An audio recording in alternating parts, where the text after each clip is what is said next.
Olá, meus irmãos e amigos, que a paz do Senhor esteja com você. Um privilégio estarmos juntos outra vez aqui no nosso canal, nessa comunidade abençoada que tem amor e interesse pela palavra de Deus em forma de ensinamento. E eu quero dizer do meu prazer, da minha alegria em poder outra vez compartilhar mais um resumo da nossa última lição desse trimestre dentro do programa de educação cristã continuada. Durante esse trimestre que está terminando, nós estudamos os livros de Jó, Provérbios, Eclesiastes, e nesse domingo agora nós fechamos esse ciclo de ensinamentos com o livro de Cantares de Salomão, a sua última parte. Eu creio que foi de grande valia toda essa gama de conhecimentos que nós conseguimos somar uns com os outros através da nossa grandiosa escola bíblica dominical, a maior escola do mundo. Então vamos lá para o nosso resumo da lição de número 13, que traz como título Cânticos Finais sobre a Força do Amor.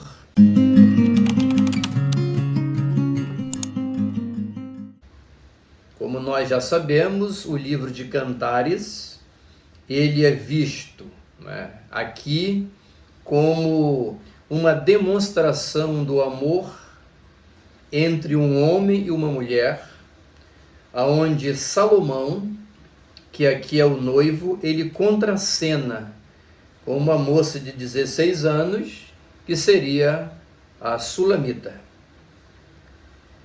Então essas encenações aqui, elas vão se repetindo e colocando em pauta vários aspectos do relacionamento conjugal, familiar, dos laços de amor entre um homem e uma mulher. Coisa maravilhosa. Bem, os objetivos da lição são 3. Enfatizar a satisfação mútua expressa pelo amor que os une. Presenciar, como que é benéfico, é satisfatório, é prazeroso o relacionamento entre um homem e uma mulher dentro desse propósito de entrega um ao outro de verdade. Número 2, mostrar como era celebrado o amor com elogio entre os noivos. Sentimento realmente forte, não é? O número 3 é entender a natureza e o poder do amor entre duas pessoas. Vamos analisar o quanto esse sentimento ele pode construir pontes de relacionamento, de entrega, de um homem para com uma mulher e de uma mulher para com o seu amado. Ok?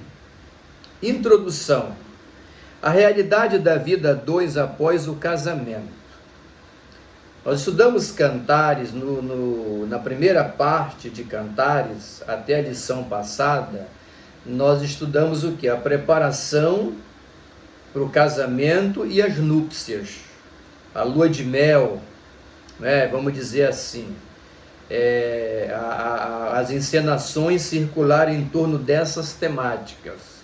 Já aqui nessa lição, quando o Salomão, o rei, ele está contracenando com a sua amada, os temas que são colocados nessas cenas já nos demonstram ter uma relação mais direta com a vida a dois no curso do casamento.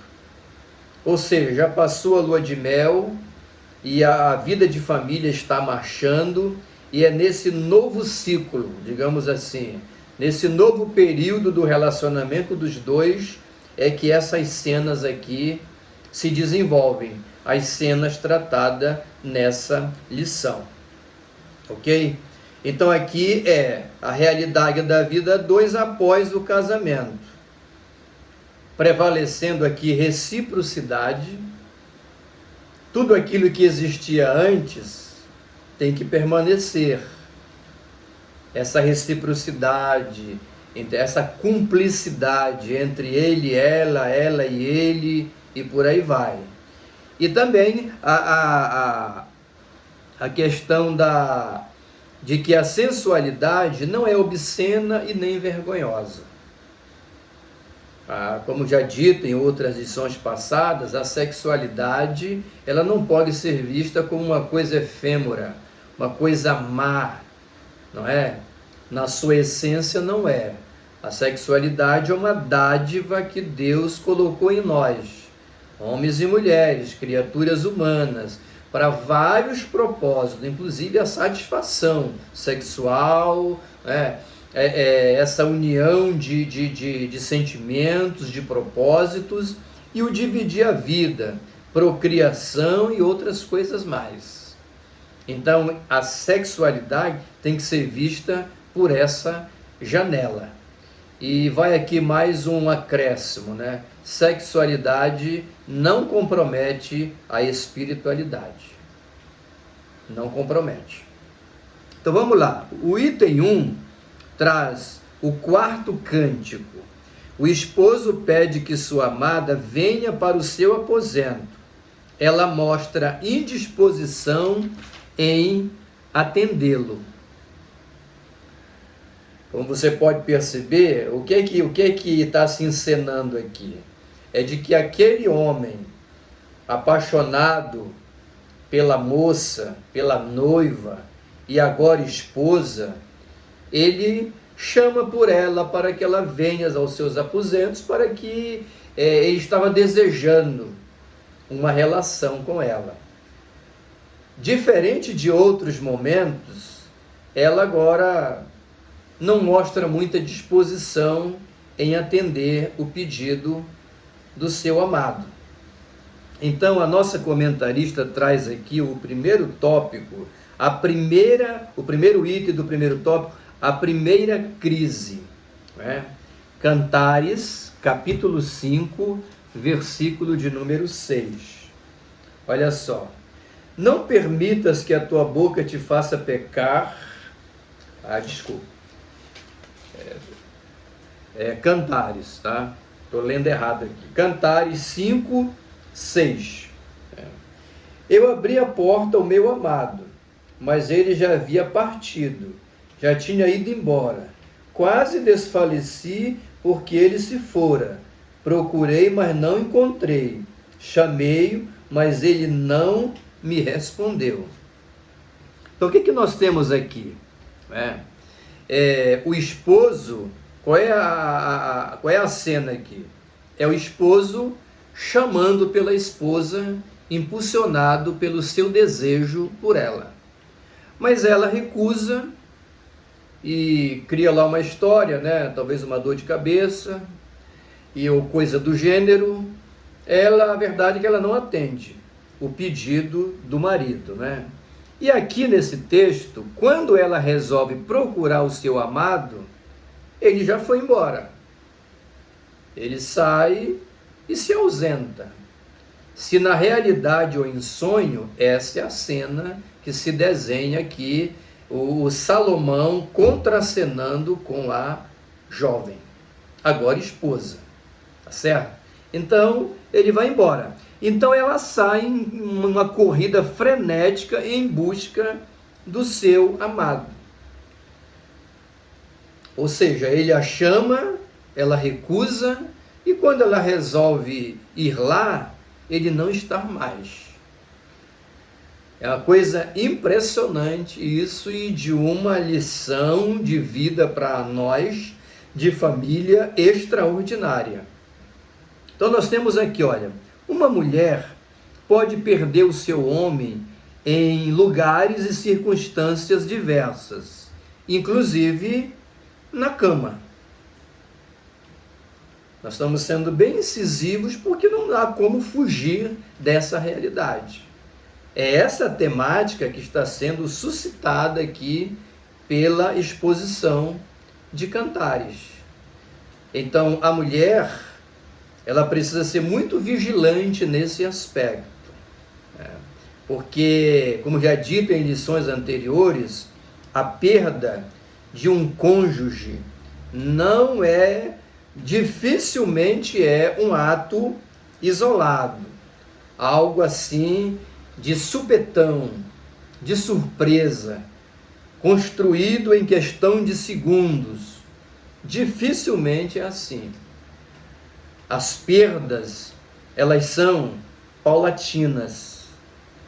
A gente não percebe, mas com atos, palavras, gestos, atitudes, a gente pode ir paulatinamente construindo uma cesta de perdas. O sair, o abandonar o lar, ir embora, desaparecer, arrumar uma outra pessoa, é o clímax das perdas. Não é algo instantâneo, é o resultado de algo que já vem de um processo de perdas que vem se construindo no tempo. Pode ser dias, semanas, meses, até anos, não se sabe, mas é um processo de perda. Grande lição. O item número 2, a nossa comentarista traz o seguinte: o susto que produziu efeito. Em Cantares 5:8, já no versículo 8, né? Aqui, vamos ler. Ó filhas de Jerusalém, eu faço jurar-se, se encontrardes o meu amado, dizei-lhe que eu estou doente de amor.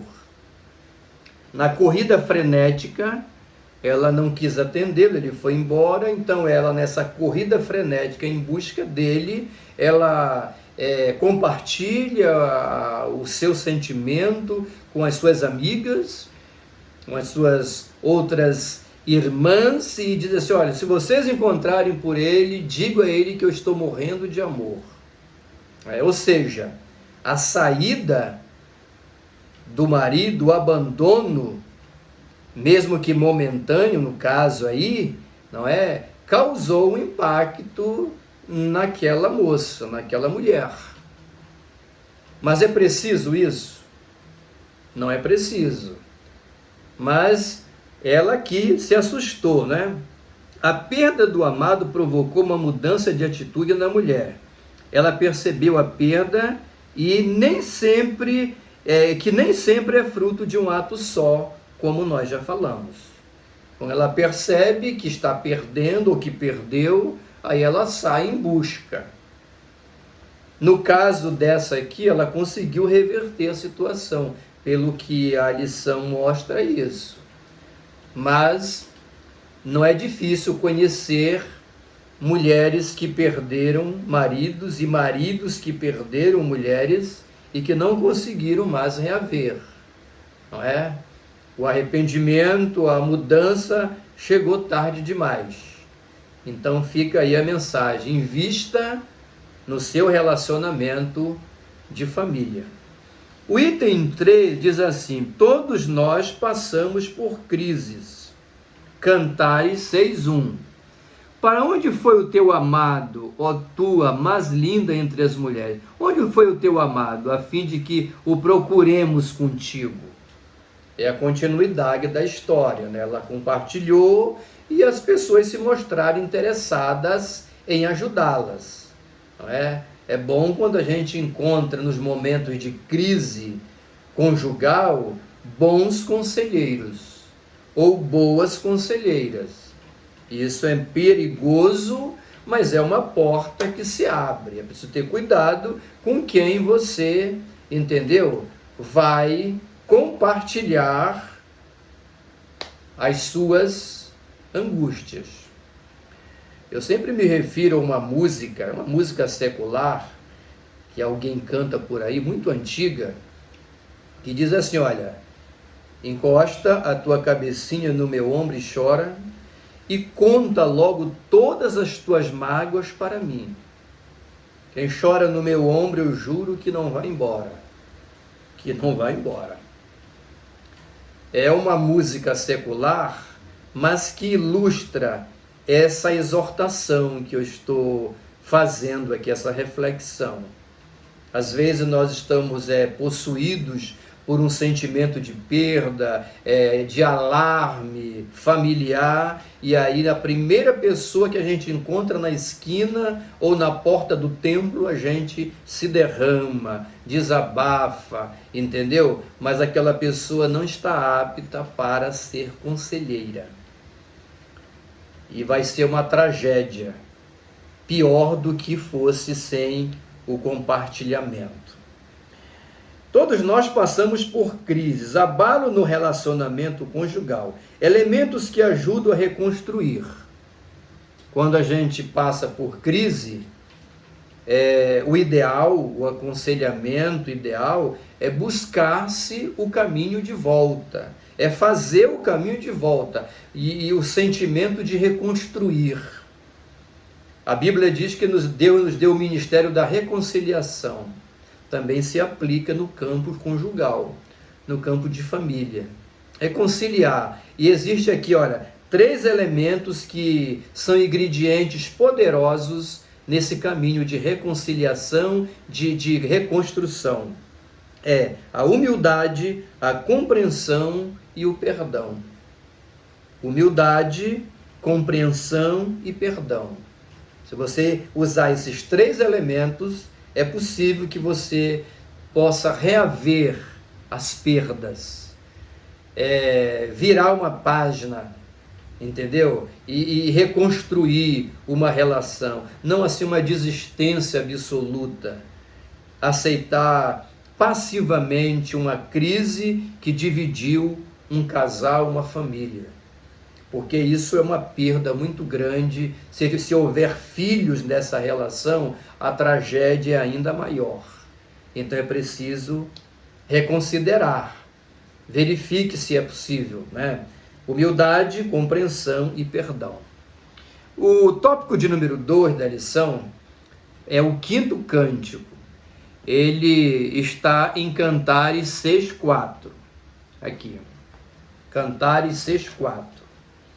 Diz assim, és linda, amada minha, linda como Tirza, bela como Jerusalém, imponente como um exército e suas bandeiras. Aqui o noivo, ele se utiliza de figuras, figura de cidade, né, figura de um exército, para quê? Para exemplificar e manifestar a admiração que ele tinha por essa mulher. Deu certo, porque aqui nós temos o quê? Um reencontro. A mulher que não atendeu, o marido que foi embora, eles resolvem agora se reencontrar. Ela tomou atitudes, foi humilde, compreensiva, perdoou, e ele também retribuiu isso tudo, e os versos, as contracenações que se estendem no texto sagrado, demonstram que eles estão agora num reencontro. É exatamente isso que acontece. O elogio do esposo indica um recomeço no relacionamento. O rei toma a iniciativa de renovar os votos. Claro, o seu ato é em resposta à busca que ela fez, porque eles se amavam. O fato de uma crise, de uma separação, de um distanciamento, não é sinônimo de ausência de amor. As coisas não morrem assim, subitamente, não é? E se souber se aplicar a humildade, a compreensão e o perdão, esses ingredientes podem até dar um novo vigor a esse relacionamento. Esse reencontro, essa reconstrução vai resultar em algo maior, ainda mais maduro, ainda mais consciente, ainda mais fervoroso. Essa é a lição. O item 2, Cantares 7,10. Na continuidade do texto ele diz aqui, eu sou do meu amado e o desejo dele é por mim. né? Ele tem saudade, em outras versões. Ele tem saudade de mim. A mulher toma a iniciativa de se preparar para o seu amado. Planeja um encontro amoroso em um lugar diferente, quebrando a rotina. Nesse texto aqui, a mulher, aquela que rejeitou, que agora reconcilia e reconstrói com o seu amado o relacionamento, ela que surpreende. Ele a elogia, ele aceitou o reencontro, a renovar os votos, e ela embarca nessa mesma linha, nessa mesma direção, chegando a propor que esse reencontro, essa relação, depois dessa crise, tem que ser num lugar diferente, quebrando assim a rotina. A mulher deve investir no seu relacionamento amoroso. Entendeu? Então, uma lição para a mulher que tem essa... Não é a mulher, não é só a mulher, mas nós estamos falando aqui, seguindo aqui como o texto se desenvolve. Ela que demonstra, né, que tomou essa iniciativa. E às vezes a mulher, ela deixa um pouco isso de lado, né?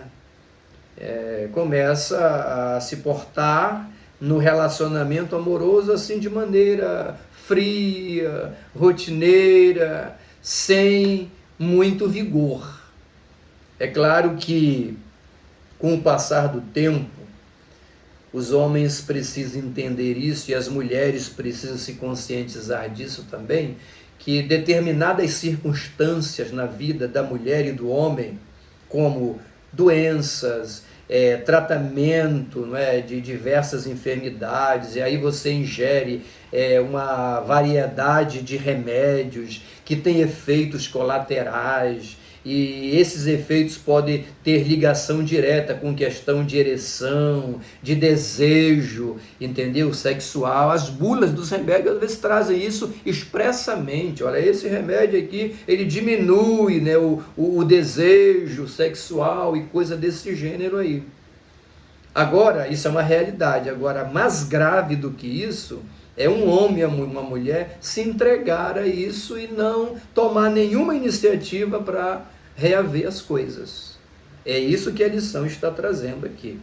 Às vezes a mulher, em vez de um lingerie, né, atraente aos olhares do homem, né, aquilo que o olho não vê, o coração não deseja, alguém já disse, né? Em vez dela investir nisso, ela quer dormir, entendeu? Como alguém já falou, né, com uma camisa de político, de campanha política. Não vou nem citar nomes aqui para não dividir opiniões. Vamos ser aqui genérico, né? A foto de político dele, dela, e essas figuras não são, entendeu? Elementos para acalorar a relação sexual. Nunca foram e nunca serão. Então é preciso cuidado. O item 3 diz assim: a decência do amor. Cantares 8:1. Olha só aqui que está escrito aqui, ó. Ah, quem me dera que tu fosses meu irmão, amamentando ao seio de minha mãe. Assim, quando eu te encontrasse fora de casa, eu te beijaria e ninguém me desprezaria. Isso aqui, esse texto aqui, é uma alusão a uma questão cultural. Por quê?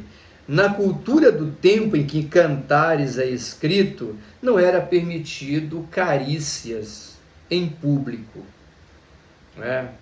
Não eram permitidas. E existe também outras culturas hoje que não apreciam muito isso. Então a Sulamita aqui, ela está fazendo menção a essa questão cultural. Mas ela compara, né? Ela demonstra que fora do convívio do quarto, fora da cama, fora do círculo mais restrito do casal, quando ela via o seu amado na rua, ela tinha também o desejo de abraçá-lo, acariciá-lo, beijá-lo. É por isso que ela está fazendo referência a essa questão aqui cultural.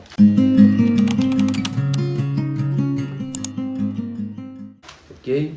Vamos em frente para o terceiro tópico e último da lição. O sexto cântico é Cantares 8, 6 e a letra A.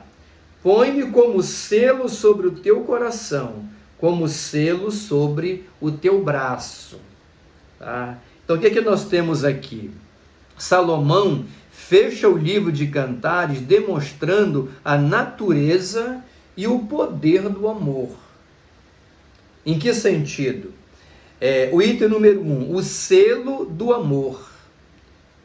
Ele usa aqui uma figura, que é uma figura muito importante, inclusive no meio jurídico, no meio de contratos e tratos, que é a questão do selo. O selo é símbolo de pertencimento e proteção. É uma senha exclusiva, vamos dizer assim. É quando você autentica alguma coisa. Você pega um documento, você vai no cartório e diz assim, olha, eu quero eu quero autenticar, eu quero reconhecer esse documento, reconhecer essas assinaturas aqui. Você está entendendo? E aí a pessoa lá entra no sistema para saber se aquilo realmente está dentro do que se exige a lei, e aí ele faz o quê? Ele procede à autenticação colocando o quê? O selo. O selo é a prova de que aquilo ali é autêntico. Ele se utiliza do selo para falar sobre a proteção e o pertencimento no campo amoroso. Ok? Então, nós temos que ter cuidado aqui, né? A atenção aos pronomes possessivos. Isso já foi colocado em outra lição. Meu, né? Meu e minha. São pronomes possessivos. E os pronomes possessivos, eles têm, assim, a conotação de propriedade, de posse. Só que isso não se aplica em questões conjugais. Isso é muito importante que a gente atente para isso. Pronomes possessivos no relacionamento conjugal não são sinônimo de posse e propriedade. Sentimento de posse e propriedade que leva um homem a escravizar uma mulher, torturar uma mulher, diminuí-la, humilhá-la e tratá-la como se ela fosse uma serviente. Entendeu? E a mulher em relação ao homem a mesma coisa. Nenhum dos extremos dos lados devem ser considerados. Ambos estão errados. Tá certo? Então, o pronome possessivo na relação de família tem um sentido de cumplicidade e não de propriedade. É preciso muito cuidado com isso. O item 2, a força do amor, já em Cantares, 8:6, que fala sobre o ciúme. O ciúme como sinônimo de cuidado. Isso é muito importante a gente refletir, porque o texto fala de ciúme, e a gente sempre que ouve a palavra ciúme, a gente sempre olha pelo lado negativo dessa palavra. Mas a palavra ciúme, no convívio de família, de relacionamento conjugal, amoroso, ela tem um sentido bom e um sentido que passa a não ser bom. Quando é que o ciúme ele tem valor, ele é bem-vindo num relacionamento? Quando ele é dosado, no sentido que ele está ligado a respeito, a cuidado com a pessoa amada. E para que seja visto dessa maneira, ele tem uma dosagem. O ciúme, para ser construtivo, ele tem uma dosagem. Você está entendendo? É preciso muito cuidado. Então, o ciúme, ele fortalece ou destrói um relacionamento. Olha que coisa interessante. O ciúme, ele tem o poder de fortalecer uma relação e, ao mesmo tempo, ele tem o poder de destruir essa relação. Você deve conhecer, e eu conheço, inúmeros casos de relacionamentos que sucumbiram através do golpe mortal dessa ferramenta aí chamada ciúme. que é fruto do sentimento de propriedade. Entendeu? Quando o ciúme ele passa a ser, deixa de ser uma manifestação de cumplicidade e cuidado com a outra pessoa e assume uma postura de propriedade, aí ele será responsável, é uma tragédia anunciada, certo? É preciso ter muito cuidado com isso. Olha, tem um pensamento aqui, que eu escrevi aqui, para contribuir, você pode anotar e compartilhar com os seus alunos. Assim, olha, o ciúme fortalece ou destrói um relacionamento. A diferença entre o remédio e o veneno é a dose. Exatamente isso. Então, o ciúme pode ser um remédio, pode ser um veneno, dependendo da dose com que ele se apresenta na relação a dois. Meça. Se você é solteiro e ainda vai casar, atente para isso. Se você já é casado, pense nisso também. Faça aí uma análise. Em que grau está o ciúme que você nutre pela pessoa que você ama, com quem você se relaciona? Ele está dentro de um limite de cumplicidade, de cuidado, de vigilância equilibrada? Se sim, é um ciúme abençoado. Mas se ele existe em proporções galopantes, entendeu? Grandes, ele já não é mais, aí ele já é um veneno, né? Porque ele passou da dosagem do equilíbrio. É nesse sentido. O item 3, para terminar a lição, fala sobre o muro e a porta do amor. Cantares 8:10, finalizando, olha o que está escrito aqui, olha. Eu sou um muro, essa é a moça que fala. Eu sou um muro e os meus seios são como as suas torres. Por isso os olhos dele, entendeu? Aos olhos dele sou como aquela que acha paz. Você está entendendo? Então, ela está invocando aqui as suas virtudes de uma moça bonita, né? De uma mulher que valoriza as coisas boas, entendeu? E essa questão de ser muro também tem relação com o fato de ela não ser uma mulher qualquer, uma mulher fácil demais, que não se valoriza, que não investe em si mesma, não no sentido de egoísmo, mas no sentido de se preparar para ser uma bênção ao lado de uma outra pessoa, no caso, o cônjuge. É nesse sentido.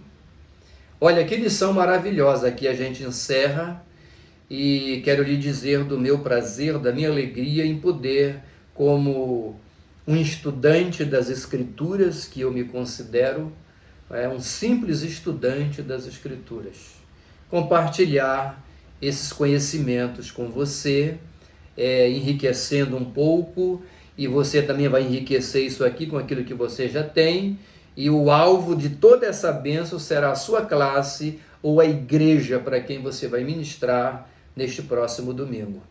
Se essa ministração foi interessante para você, inscreva-se no canal, se ainda não é inscrito, compartilhe para que outras pessoas se inscrevam. Vamos aí, estamos numa campanha para chegar em 2.000 pessoas inscritas neste canal da Escola Dominical Abençoada.